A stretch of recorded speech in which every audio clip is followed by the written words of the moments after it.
On a vu jusqu'à maintenant quel est le moyen de réflexion pour arriver, le mode de réflexion pour arriver à se prendre en main, à être zahir. Alors on a vu ceux qui sont à un haut niveau, c'est la perfection. Ceux qui sont à un niveau moyen, c'est le fait de vouloir atteindre une bonne place comme dans ce monde. Tout le monde cherche à atteindre une bonne place et ne peut pas supporter de voir l'autre avoir une meilleure place que lui. Et dernier niveau, qui est censé être le nôtre, mais on verra que c'est même pas le nôtre. Nous on a encore moins que ça.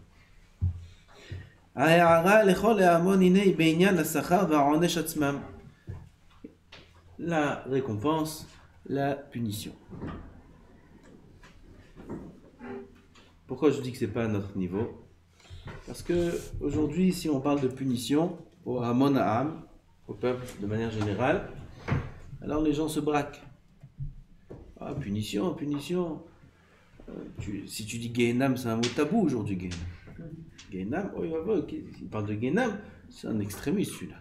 Il parle de Gehenam. Ah, ok. Qui c'est qui va au Gehenam aujourd'hui? Personne ne va au Gehenam. Spécial. Okay. C'est parce qu'Am Israël, c'est normal qu'il réagisse comme ça. Qu'on réagit comme ça. On est tellement enfoui dans la galoute. On souffre tellement inconsciemment.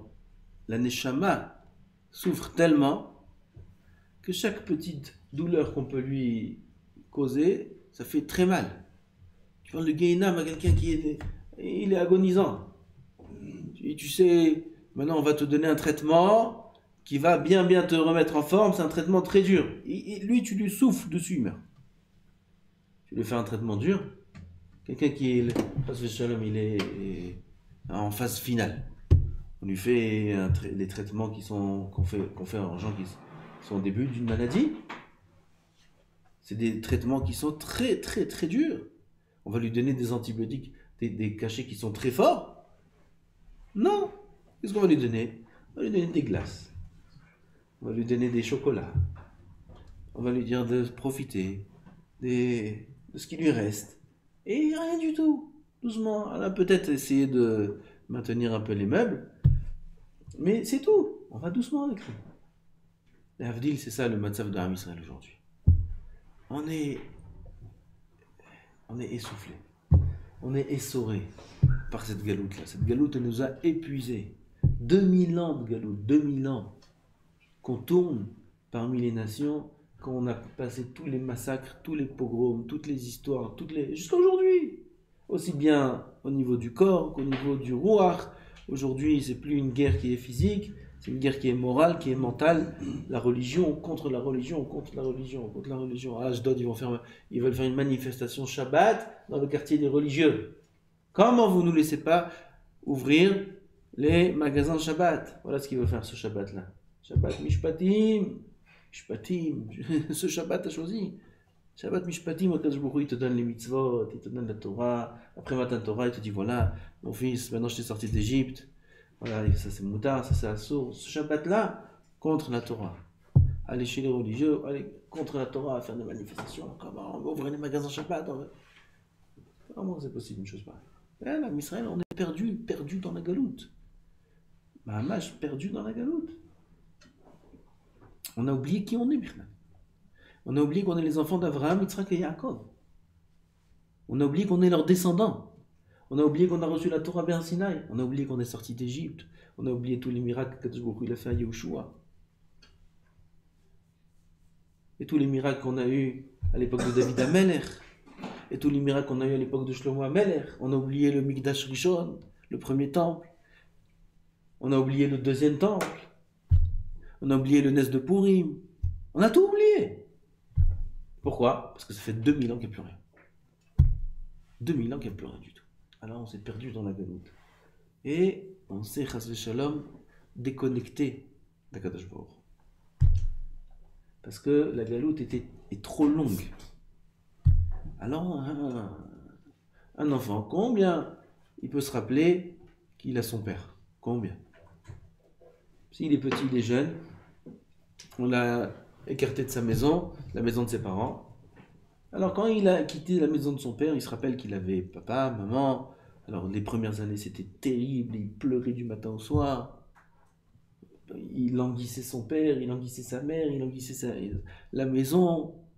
Ça, c'est les Doroth d'avant, ils faisaient des contrats de sorte, il pleurait. Toutes les histoires qu'on raconte des tzadikim, il y avait un tzadik, il allait au Kotel, à Tisha B'Av. Tisha B'Av, c'est 24 heures.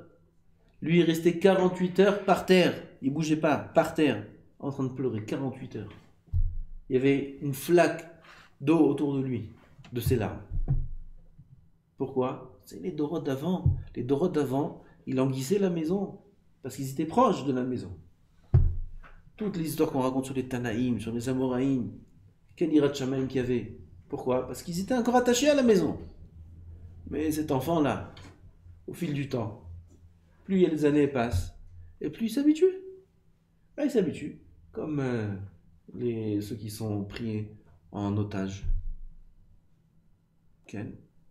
Au début, c'est très dur, mais après, il s'habitue.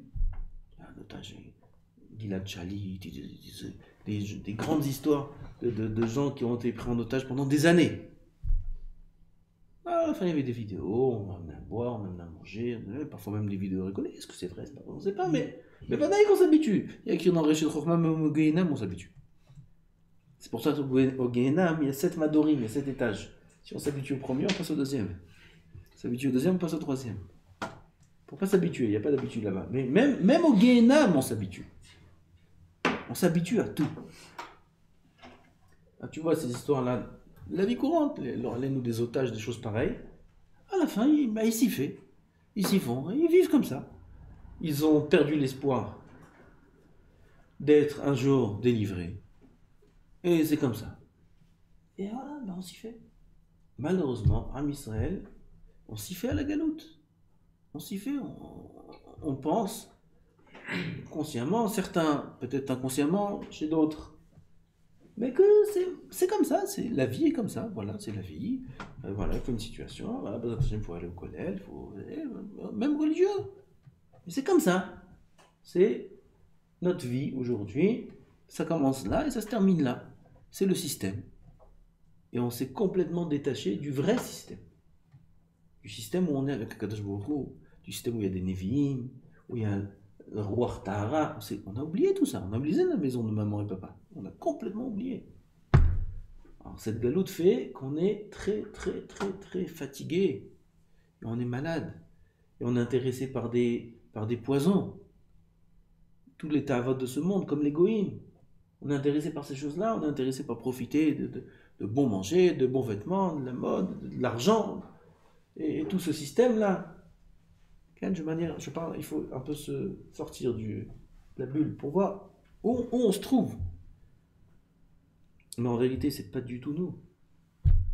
Am Israël et Akadosh Baruch Hu, c'est un amour parfait. C'est l'amour le plus grand qui existe, c'est le lien le plus fort qui existe. Nous, on est une pierre précieuse, comme c'est écrit dans la paracha. C'est Goula, des pierres précieuses. Akadosh Baruch Hu, il dit, vous êtes pour moi mes joyaux, vous êtes. Les joyaux, on sent joyaux, nous. On sent pas joyaux, ni joyeux, ni rien du tout. On sent rien du tout. On sent même plus Hachem. Okay. Comme ça, Kadosh Baruch Hu veut. Comme ça, Kadosh Baruch Hu veut. C'est par nos fautes aussi.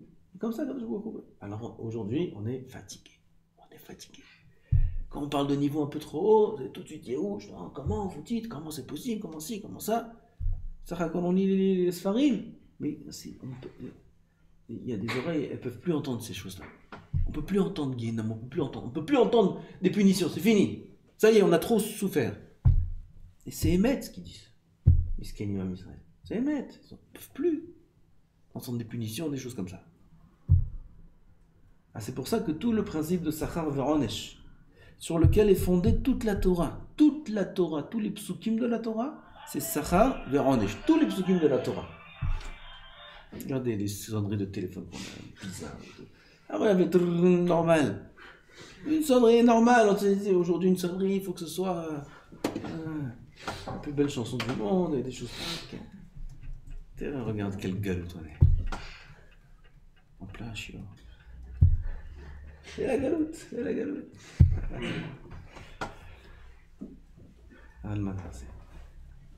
Ah ben, il faut savoir que le Hémet, c'est ça. Le Hémet, c'est le système de la Torah qui est basé sur Sachar ve'Onesh. Tout le Sefer Dvarim, c'est que ça. Si vous faites les mitzvot, vous aurez du bien. Si vous faites la Averot, vous aurez du mal. Toute la Torah, elle est fondée sur ce principe-là. Sachar ve'Onesh. Et ça, c'est Hamon Aran. Donc quand on lit les parachutes de la Torah, on voit qu'Akadosh Baruch Hu lui-même nous dit, attention si vous ne faites pas ça, il ne parle pas de Guénam là-bas. Il parle de ce qu'il y a dans la Torah, les punitions qu'il y a. Chamishmor, qu'elles font peur ces punitions.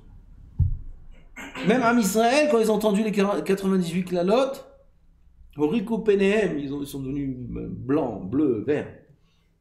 Parce qu'Akadosh Baruch Hu, Moshe Rabbeinu, il a dit, il leur a donné après des bonnes choses, il leur a dit mais non, on vous aime, etc. etc.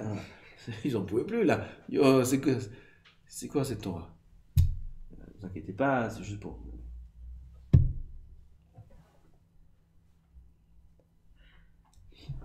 Vadaï que c'est émettre tout ça.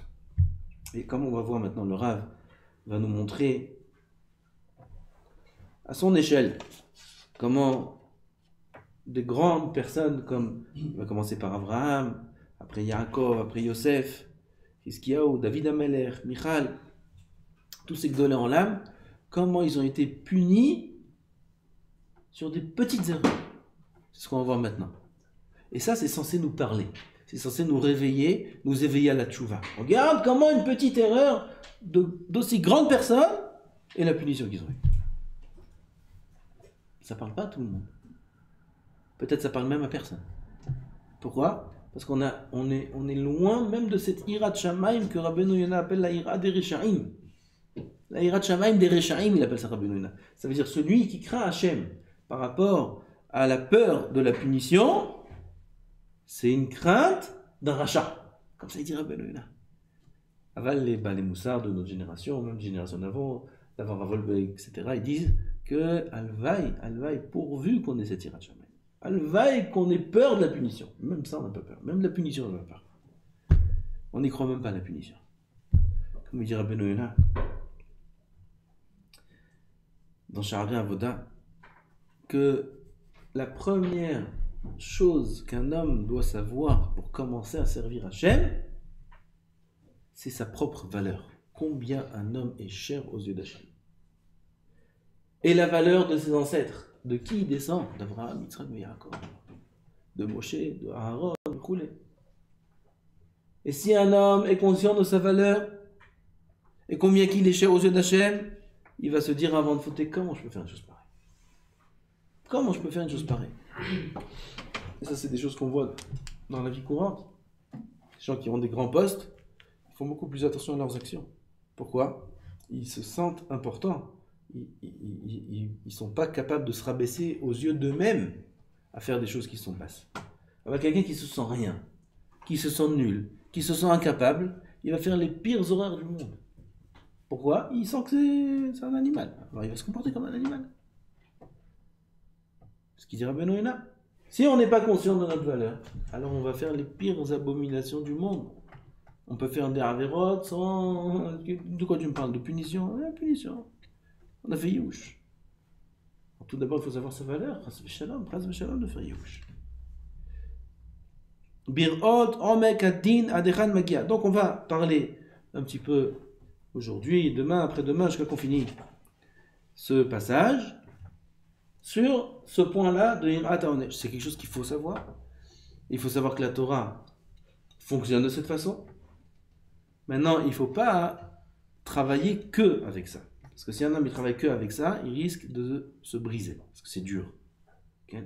Faire une avéra, on est puni comme ça, on est puni comme ça, on est puni comme ça. Si un homme fonctionne que avec la punition, il ne tiendra pas le coup. Pourquoi? Parce qu'on a du mal aujourd'hui de tout faire comme il faut.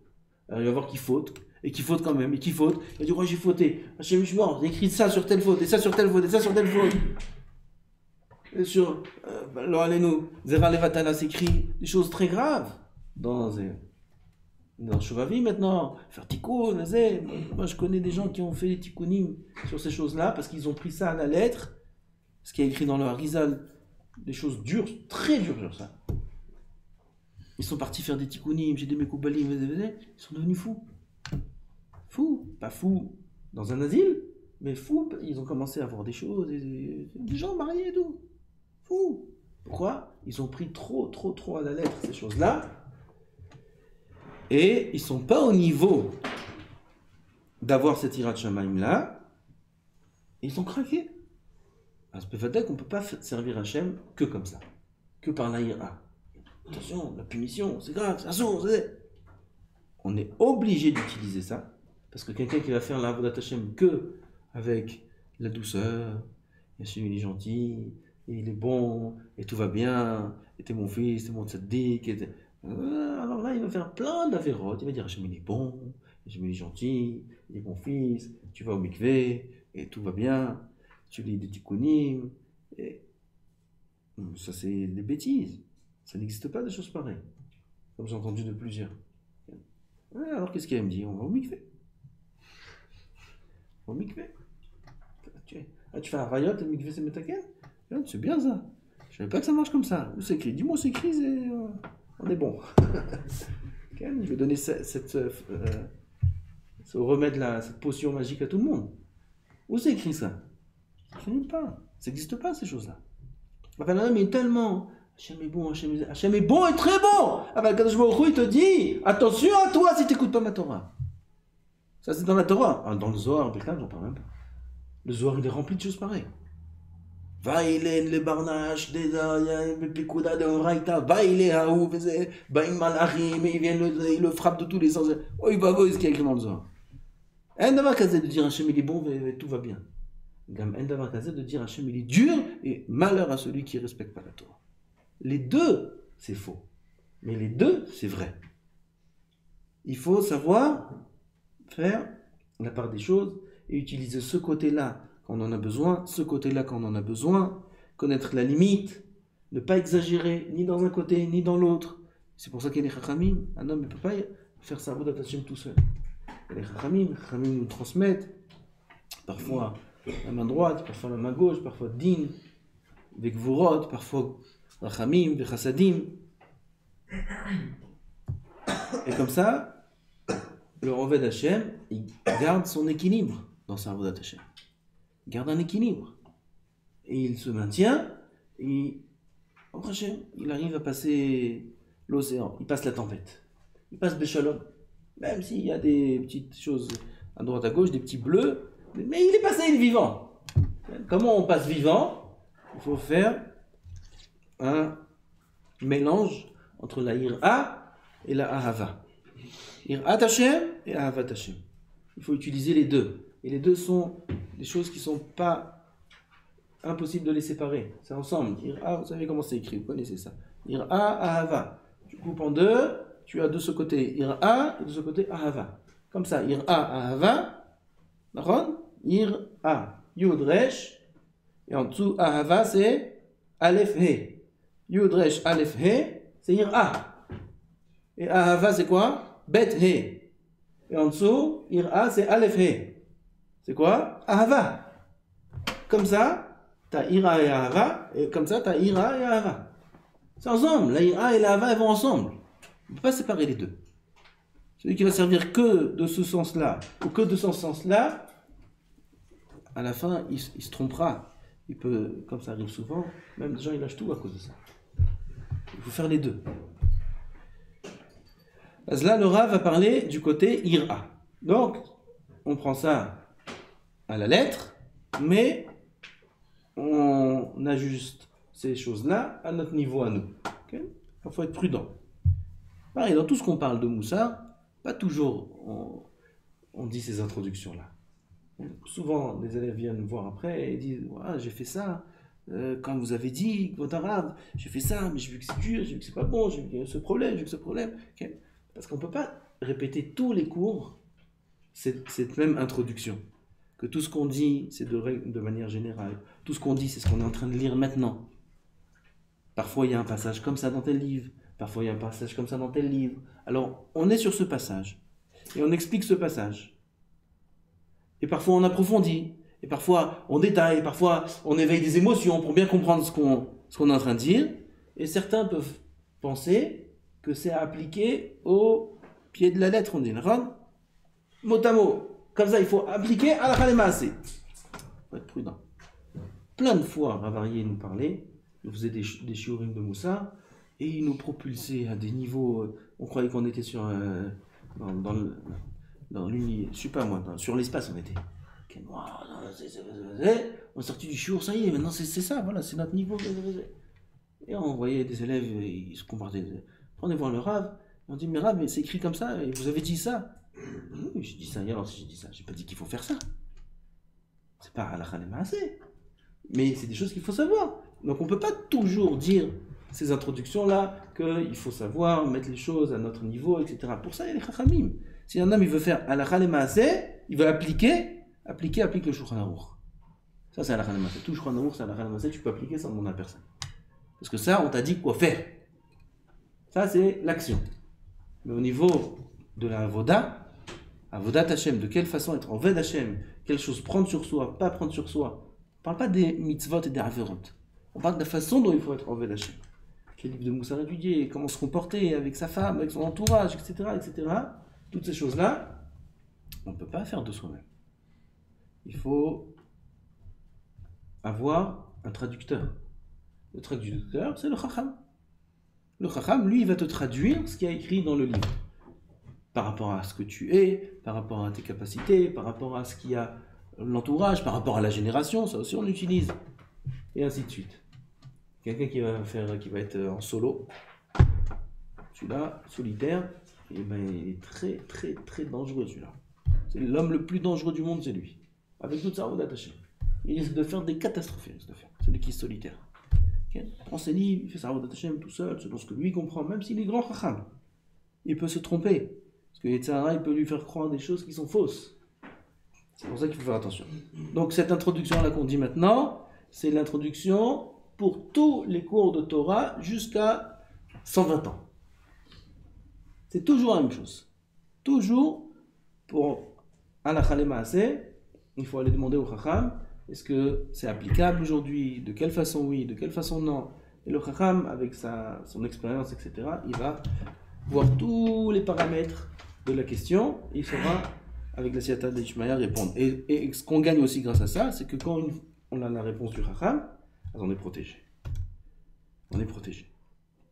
Quand le Chacham nous a dit, voilà, c'est ça que tu dois faire, c'est ça qui est conseillé de faire, alors l'homme est protégé maintenant quand il va faire cette chose-là. Et c'est très important. Lorsqu'un homme voit jusqu'à où va la profondeur du din, donc il faut toujours trembler et avoir peur. C'est un yom qui est très dur, le jour du jugement. C'est le dernier jour. C'est le jour du jugement personnel, le jour du jugement général. Personnel, c'est à 120 ans. Général, c'est à la venue du Mashiach. Il y a Yom Hadin. Qui peut se tenir du Yom Hadin? Qui? Toutes les histoires de tous ceux qu'on raconte, qui sont décédés, qui sont revenus et qui racontent sur quoi ils ont été jugés, sur des détails incroyables. Incroyable. Sur ça, ils jugent des toutes petites choses microscopiques qu'on est jugé. Chaque petite action, mouvement, geste, pensée, avamina de pensée, arrière pensée, sur tout un homme est jugé. Qui à la kol yavi Elokim b'mishpat. À la kol yavi Elokim b'mishpat. Et ça, c'est dur à entendre peut-être, mais on est obligé de savoir ça. Si un homme il sait pas ça, il croit qu'on est jugé, plus ou moins, grosso modo. Grosso modo, tu sais qu'on peut faire des choses graves, on peut faire avec ces choses-là. Ah bah tiens, un homme il est ma'amin b'emunah shlema, qu'un homme est jugé sur les moindres détails, alors il fera attention plus. Et on est obligé de faire attention au maximum qu'on puisse faire attention. Ad makom sheyado magat. Qui peut avoir raison devant son créateur?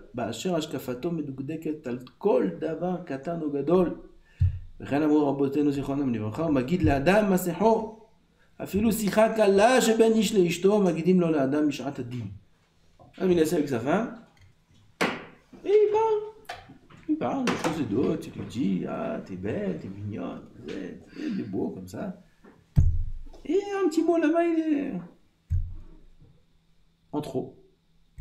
Ah, ce petit mot en trop là, Yom Adin va lui dire, regarde, t'as dit ça. Et là, il t'aime Halal Shabbat. Il a mangé tarif, il a mangé. Qu'est-ce que tu parles de ce mot là maintenant? Afilouzé, Ken. Même si Chakala, Magidim lo l'Adam Ishadadin, même un petit mot qu'il a dit, qui est un mot qui est en trop, pas d'un gros mot. Gros mot, ça c'est même 70 ans, si on a fixé à l'homme d'être une vie de bonheur, d'avoir une vie de bonheur, on lui inverse en vie de malheur. C'est le marin. C'est pas Zohar et Arizal, c'est Gemara, les Ketubot. Si un homme il sort une vulgarité de sa bouche, 70 ans de bonheur qu'il devait vivre, on lui inverse en malheur. On parle pas de gros mots. Ça, j'ai pas besoin de dire Afil Sichakala. On parle d'un mot qui n'est pas un mot vulgaire, mais comme ça, quelque chose qui n'est pas très correct. Même ça, on va lui dire Adoni, tel jour, telle heure, t'as dit tel mot. J'ai pas dit. T'as pas dit? Amenez le plasma. Il amène l'écran comme ça. Pas un petit comme ça, Panasonic. Oh, c'est énorme. Tout le ciel, il se remplit. Il regarde dans le ciel, il se voit lui, voilà. Il est là, comme ça, avec son sourire, avec ça. Il dit ce mot, ce haut-parleur. Pas haut-parleur, quelle marque? Haut-parleur Céleste. Célesti. Le haut-parleur, le meilleur de la terre. Et tout le monde entier, dans le ciel, ils entendent le mot qu'il a dit. Et il y a Baba Saleh, il a dit. Il y a Biyakov Bouhatzara, il a dit. Il y a le Rambam, tout est là, tout le Bedin, il est là. Il a dit le mot. Vous dites comme ça, c'est sur un mot. Sur une fois. Combien il en a dit? Ça, c'est que des mots, des actions, des pensées. Combien? Tout ça, ça fait mal, ça fait peur, mais c'est émettre. Et on est obligé de le savoir. Si un homme, il sait ça, alors il va se remplir de peur. S'il a du dard. S'il est bête, alors il va raisonner, il va réagir comme une bête. Alors, s'il a du dard, il va se remplir de peur devant son Créateur, qui est Melech HaOlam, qui a donné la Torah. Avec tous ces détails, il va se remplir de peur. Et le simple fait de se remplir de peur, déjà, ça efface tout. Déjà, c'est un pétach à la tchouva. Alors, il s'éveille, il fait tchouva, et cette tchouva-là, elle le rapproche vers Hachem. Et Akadosh Baruch Hu, il dit, avant qu'il arrive à ce moment-là, efface tout, efface. Vous comprenez? La yira, c'est pas pour qu'on s'arrête à ça. J'ai peur, c'est tout, il est fiché de peur, maintenant il va mourir avec sa peur. Non. La yira, elle a un tachnit, lequel arrivait à la ahava. Cette ira, cette peur-là, elle doit m'entraîner à un amour pour Hachem. Comment j'ai fait une chose pareille? Comment c'est dangereux? Comment c'est. Rabbi Shalom, qu'est-ce que je fais maintenant? Quand tu dis, j'ai la tchouva, je t'ai donné la tchouva, tu fais tchouva. Tout s'efface. Si un homme il comprend cet équilibre-là entre la ira et la hava, alors cette peur-là, dont on va parler ces quelques jours qui viennent, vont éveiller l'homme à se prendre en main, à être plus prudent dans le futur, et à essayer de réparer le passé. Il va faire une tchouva. Cette tchouva-là, elle va lui donner le meilleur sentiment du monde de rapprochement vers la Kadosh Baruch Hu.